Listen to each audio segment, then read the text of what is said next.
The auction block, the alien marketplace, was alive with noise. Hundreds of voices shouted over one another, selling food, weapons, and strange alien pets. But all the noise faded into a single sound, the pounding of a heavy drum. It was the sound that meant only one thing. The auction was about to begin. A platform rose slowly from the center of the square. On it stood a young alien woman, her hands bound, her head lowered. Her skin shimmered in pale silver tones under the harsh sunlight. She had no clothes, only the thin metal collar of a slave. Gasps and murmurs moved through the crowd, not out of pity, but greed. This was Kira, one of the last of her kind, captured when her world fell to raiders. In this part of the galaxy, auctions like this were cruel entertainment. Captives were stripped, displayed, and sold to the highest bidder. The aliens in the crowd laughed and pointed, making loud jokes. Kira stood still, her body trembling, her eyes fixed on the ground, but deep inside she was burning with shame and anger. Her father had once been a respected diplomat. Now, she was nothing more than a trophy for someone's collection. At the edge of the crowd stood a tall man in a dark jacket, a human rare in these markets. His name was Captain Daniel. Rain, a trader passing through this sector. He had come only to sell a shipment of medical supplies. But when he saw the platform, he stopped. When he saw her, he could not look away. The auctioneer, a thick-scaled creature with too many teeth, raised his voice. Lot number 27, a rare silver-skinned female, healthy, young, and unbroken. The crowd roared in approval. The bidding started high. These aliens knew her value. Daniel felt his jaw tighten. He had seen slavery before, but this was worse. Here, the cruelty wasn't hidden. It was celebrated. The first bid came from a bulky warlord in crimson armor. The second from a merchant with 4 eyes and a gold-trimmed robe. The numbers climbed higher and higher. Kira did not lift her head. She had decided she would not give them the satisfaction of seeing her cry. Then Daniel heard a voice behind him. That girl won't last a week with him. Someone whispered. Daniel turned slightly. 2 alien dockworkers were talking, pointing at the warlord. They spoke about what he had done to past slaves. Daniel's stomach turned. He knew if he walked away, he would regret it forever.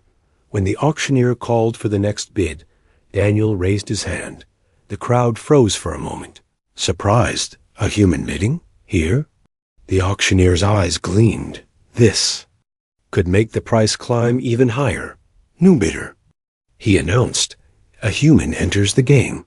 The warlord turned his head slowly toward Daniel, his expression unreadable, but his body tense. He raised the bid without hesitation. Daniel matched it instantly. The crowd began to murmur. Tension was building. It was no longer about the girl. It was about pride, about showing strength. The warlord leaned forward, his voice low and threatening. Walk away, human, or I'll take more than your credits. Daniel met his eyes, calm but unshaken. He raised the bid again. Gasps rippled through the audience. The warlord's nostrils flared, and he doubled the number. Daniel didn't blink. He matched it immediately. On the platform, Kira finally looked up. Her silver eyes met Daniel's across the crowd. She saw no hunger. There, no greed, only a strange mix of determination and something else she couldn't name. But she didn't trust it. Not yet. The bidding war reached a dangerous level. Even the auctioneer hesitated. This was more than he had expected. Finally, the warlord snarled. Turning away, he muttered something to his guards. The auctioneer slammed the gavel. Sold to the human trader.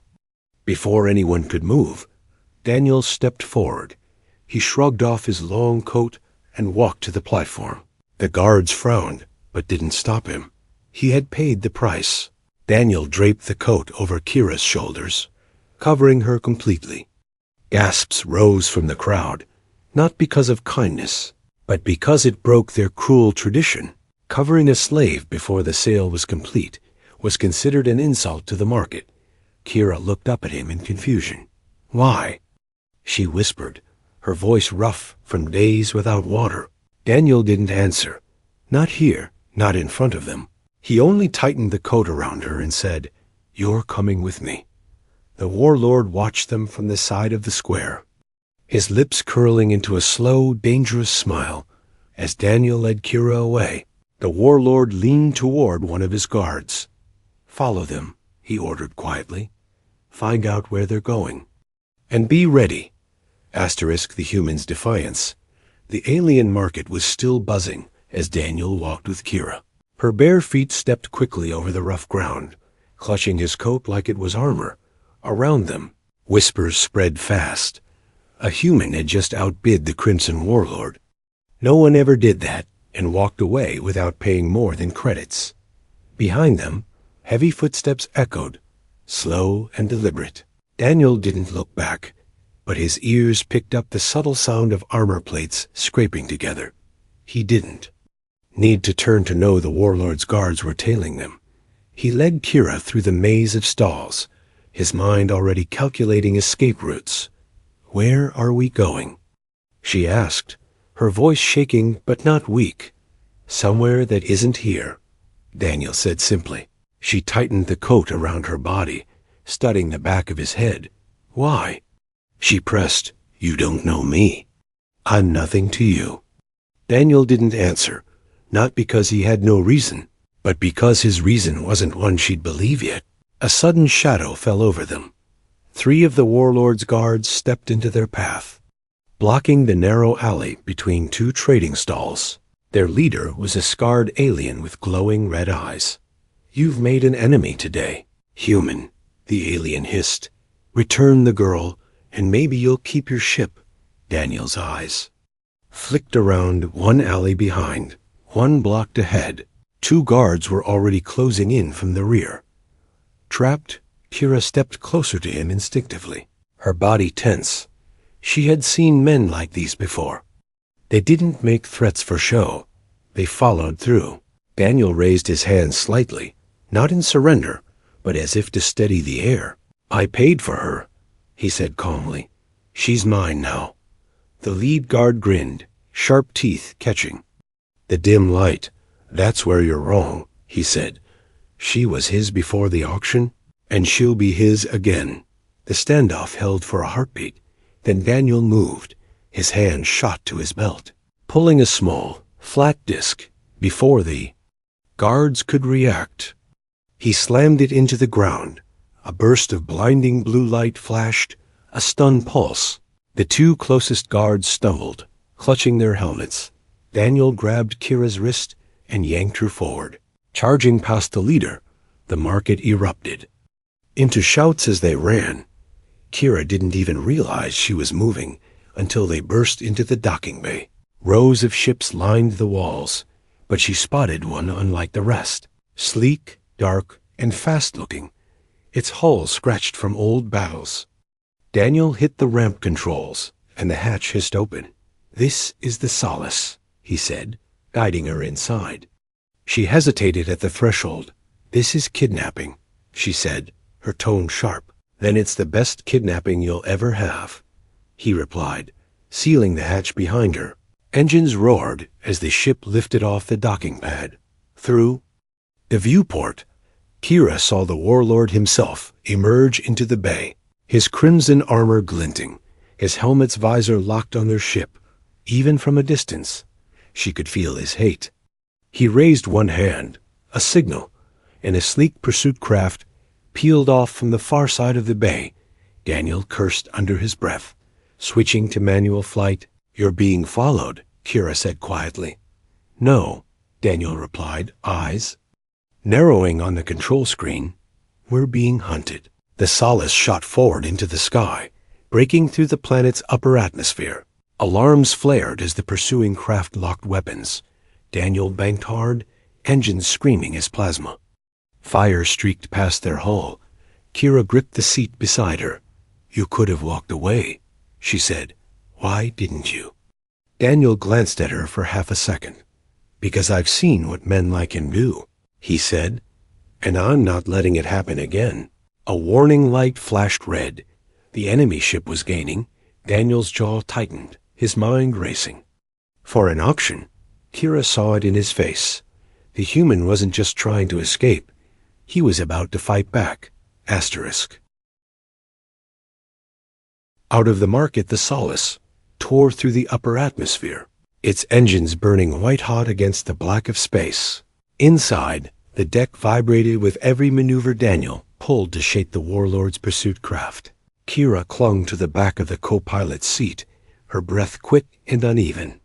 But Daniel's eyes weren't on the warlord anymore. They were on the new shadow growing larger on the radar. It was massive, not a slaver ship, not a patrol frigate. This thing was old, its hull painted in jagged black and gold markings. The kind used by carrion fleets. Pirates who didn't just take ships, they took everything. The warlord's ship hesitated, slowing its pursuit.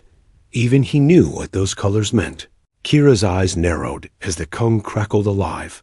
The voice was deep, slow, and cold. Human ship? Alien escort. You've strayed into carrion space. Daniel didn't answer. The voice continued. Cut engines, prepare for boarding, and we may let you keep your bones. Kira turned sharply to Daniel. Who are they? He didn't look at her. His hands, tight on the controls, scavenger killers. They stripped the hull, then the crew. Her fingers tightened on the seat. And if you don't stop? I don't ask twice, he said. The radar flashed. 2 smaller carry-on interceptors breaking off from the mothership, closing fast. Daniel's mind calculated in seconds. The warlord behind, pirates ahead, nowhere to run. Can't you just jump to hyperspace? She asked, not without clearing their disruption field. Daniel replied, They're caging us. A new voice cut in over the cum. This one the warlord's. Human. The girl belongs to me, he said, his tone sharp. But I'll make you an offer. Daniel didn't respond. The warlord continued. Join your firepower to mine. Break their cage, and then we settle our debt. Kira's head snapped toward Daniel. You can't trust him, she said. I don't, Daniel replied. But I trust that he wants you alive for now. Outside, the warlord's ship slid up alongside the Solace, its heavy cannons swiveling. Toward the incoming interceptors, the carrion ships opened fire. Blue plasma streaks lit the darkness, splashing against shields. Daniel's hands moved with precision, rolling the Solace between the blasts. Kira's pulse pounded. She had never seen flying like this. The warlord ship roared to life, its guns tearing through one of the interceptors in a blaze of metal and flame.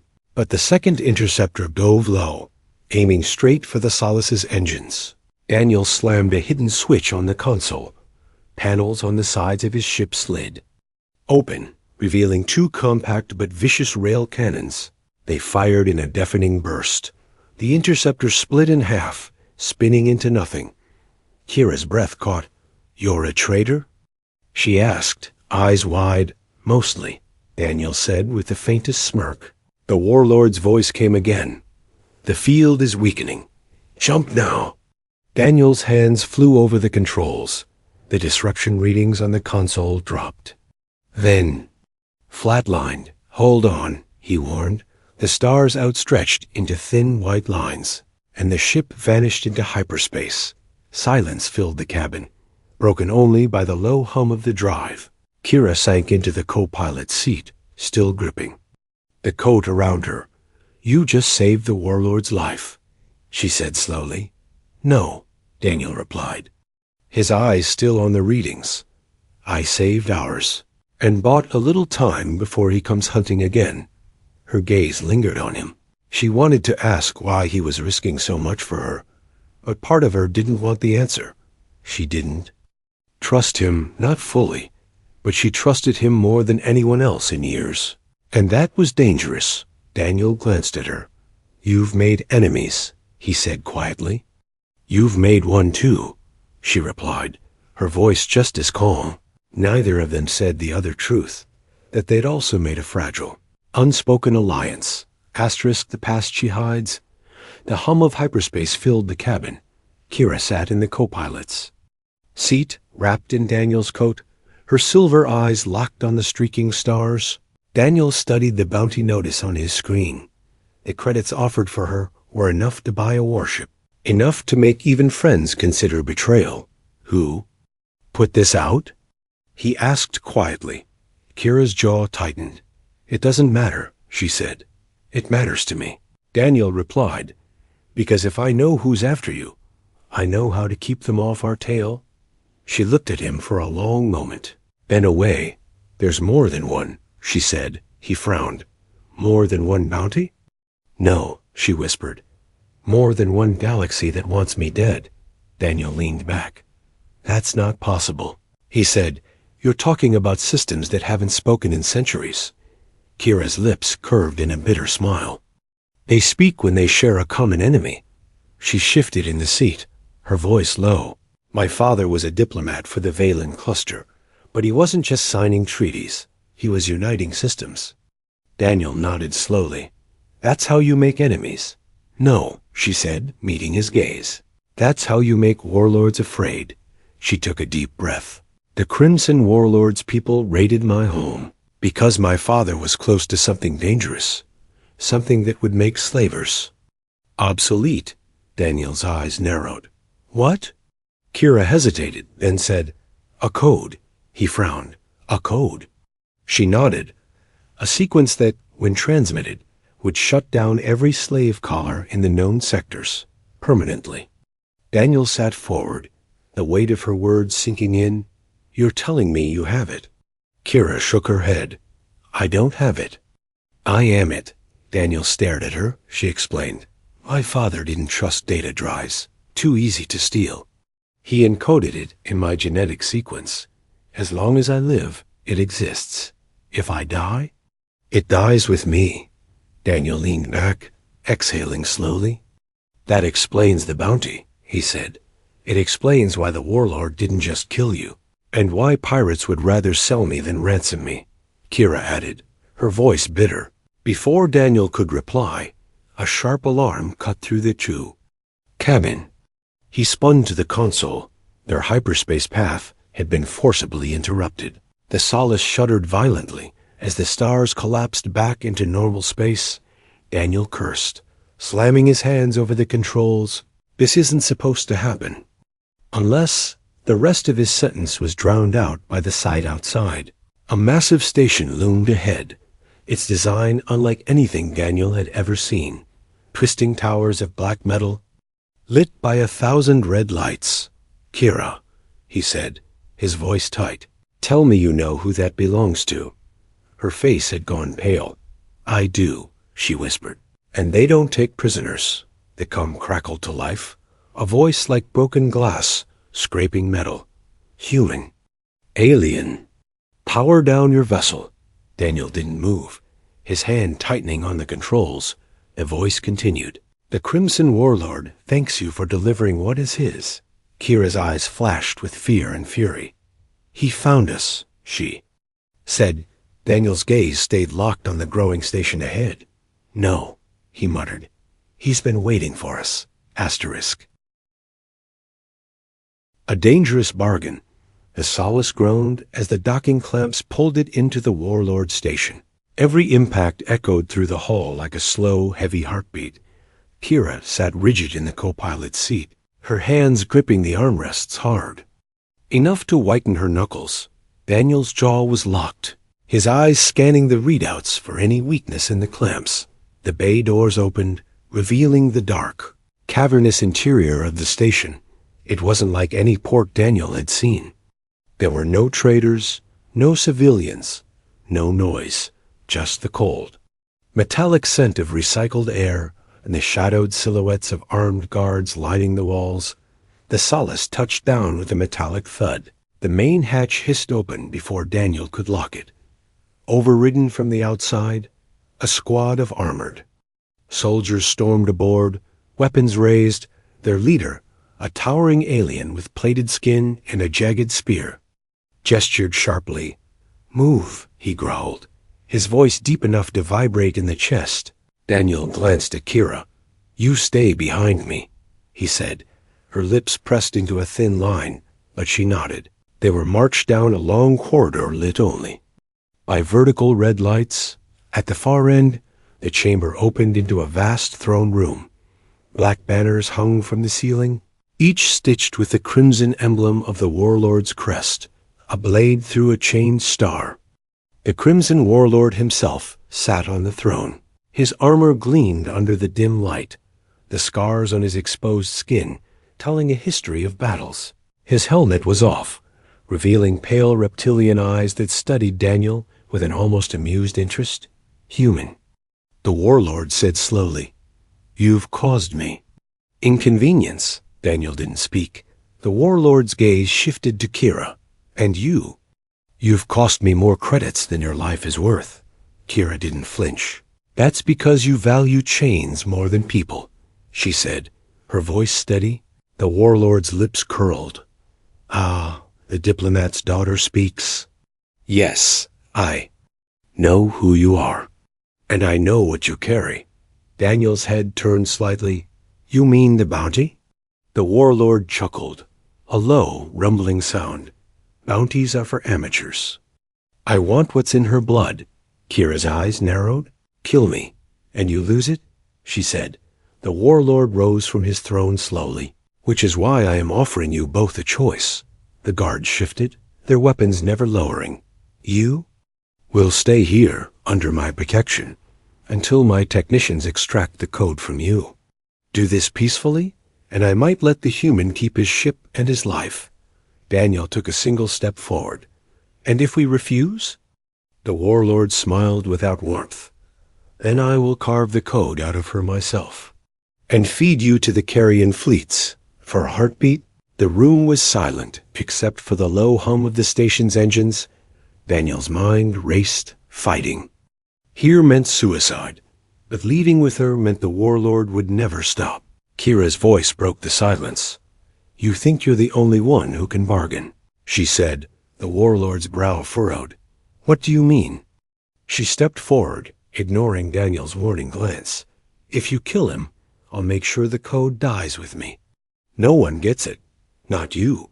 Not the other warlords. Not the pirates. Her voice was sharp as steel. But if you let us leave this station, maybe I'll consider giving you access to part of it. Daniel's eyes widened slightly. This wasn't in his plan. The warlord studied her, his claws drumming slowly on the arm of his throne. It was a dangerous game, offering him just enough to keep him interested, but not enough to betray the cause. Finally, the warlord spoke. You have 1 hour, human, he said. 1 hour to convince me why I shouldn't take everything from you right now. Asterisk firefight in the void decide. Chamber door hissed shut behind them, sealing Daniel and Kira inside. The walls were bare metal, the lighting dim, and the air smelled faintly of oil and ozone. There were no windows, only one heavy blast door at the far end. Guarded from the outside, Daniel paced once, scanning every seam in the walls. An hour, he muttered. That's not time to negotiate. That's time to prepare the kill. Kira stood still, watching him. He thinks I'm stalling, she said quietly. And he's right. Daniel stopped. You're not just talking your way out of this, are you? Her silver eyes hardened. No, we're walking out of here. From the pocket of his jacket, Daniel pulled a thin, disc-shaped device no larger than his palm. This is a micro-imp, he explained. Fried the sensors in half the docking. Bay just to get here. He placed it on the wall, but if I hit the wrong conduit, the whole station knows exactly where we are. Kira stepped forward and pressed her hand to the wall. Her fingertips traced faint vibration patterns through the metal. This way, she said, pointing toward a panel near the floor. Daniel raised a brow. You have some hidden engineering degree? She didn't answer, but the faint smile told him she'd navigated more than one locked ship before. He pried the panel open and slid the EME pin side. A single press, and the lights died, plunging them into darkness. From beyond the blast door came muffled shouts in alien tongues. Now, Daniel whispered. The hidden panel behind the throne room's walls became their escape route. They crawled through the maintenance shaft, the metal cold against their palms. Kira led, her smaller frame moving quickly. Behind them, the sound of boots striking metal grew louder. The warlord's guards were already in pursuit. The shaft opened into a loading bay, and directly in front of them stood a group of carry-on pirates unloading stolen cargo. For a heartbeat, everyone froze. Then weapons came up on both sides. The first plasma bolt screamed past Daniel's head, scorching the wall. He fired back with his sidearm, hitting a pirate square in the chest. Kira grabbed a fallen rifle and returned fire, her shots unnervingly accurate. They moved together without speaking, Daniel covering high angles, Kira sweeping low. Explosions tore through the bay as crates of volatile fuel ignited. Smoke filled the air, choking visibility. In the chaos, Daniel spotted it, a narrow corridor leading toward the auxiliary hangar. That way, he shouted.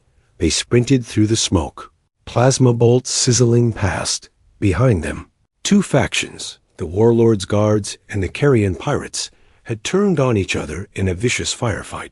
The walls shook from the force of their weapons. Why are they fighting each other? Kira asked between breaths. Daniel grinned grimly. Because you're worth more to both of them than you are to either alone. The auxiliary hangar loomed ahead, but the moment they stepped inside, Daniel's heart sank. The Solace wasn't there. Instead, a smaller, older shuttle sat waiting, its hull covered in rusted panels. It flies? Kira asked. We'll find out, Daniel said, sprinting to the controls. As the hangar doors began to close, sealing them in, the shuttle's engines coughed to life. Through the viewport, Daniel saw the warlord himself entering the hangar. Flanked by two towering guards, his voice thundered over the com. Run, human. Run. It makes the hunt more satisfying. Daniel slammed the throttle forward. The shuttle roared out of the hangar in a blaze of exhaust. But the warlord's personal fighter launched after them, its crimson hull cutting through the void. Like a blade, Kira strapped herself into the co-pilot's seat, eyes locked on the sensor screen. They're faster, she warned. Daniel's jaw tightened. Then we'll have to be smarter, asterisk. Restoring her dignity, the stars blurred around them as Daniel drove the shuttle straight toward the warlord's fighter. The targeting alarm screamed in the cockpit. Kira gripped the seat so hard, her knuckles turned white. You can't win a head-on with him? She shouted. Daniel's eyes didn't leave the incoming crimson hull. Not if I play fair, he said. At the last second, he killed the main engines. The shuttle shuddered, flipping sideways in the void. The warlord's missile overshot. Its tracking a eye momentarily blind from the sudden change in vector.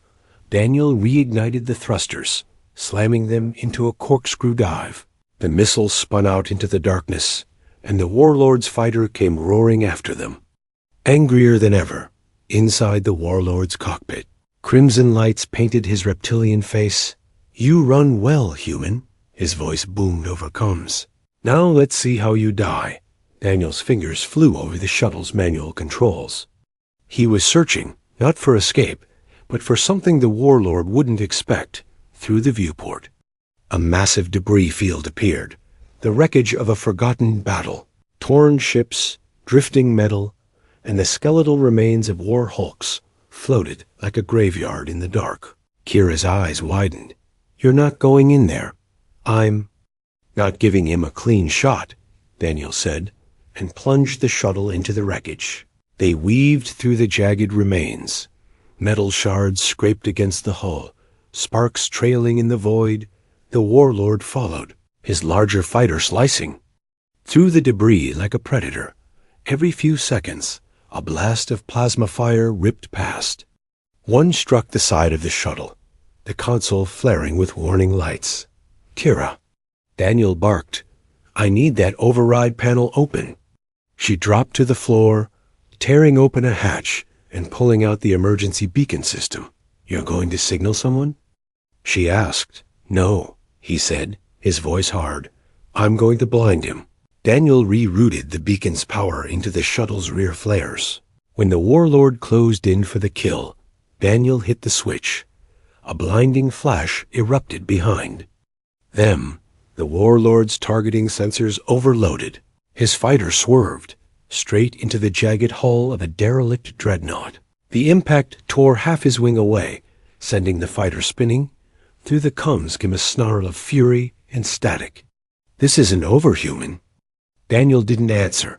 He gunned the engines, blasting out of the debris field into open space. Kira collapsed into her seat, breathing hard. You could have killed him, she said. Daniel shook his head. Not today. Today was about getting you free. For a long moment, there was only silence in the cockpit. Kira looked down at the coat wrapped around her shoulders. It was warm, heavy, smelling faintly of engine grease and something human. She realized it. Wasn't just a coat anymore. It was the first thing anyone had given her that wasn't meant to control her. You didn't have to do any of this, she said quietly. Daniel finally looked at her. No one deserves to be stripped of their dignity. Not in my galaxy. Her silver eyes softened. Then I'll carry this with me, she said, pulling the coat tighter. Not because I need to be covered, but because it reminds me of who I am. Daniel smiled faintly and turned back to the controls. Where to now? Kira asked. He glanced at the nav screen. Somewhere the warlord won't follow, and if he does, he won't come back. As the shuttle disappeared into hyperspace, the warlord's crippled fighter drifted in the debris field, his claws dug into his console, his eyes burning with hatred. This human thinks he's finished the game, he growled. But I'm just getting started. Asterisk.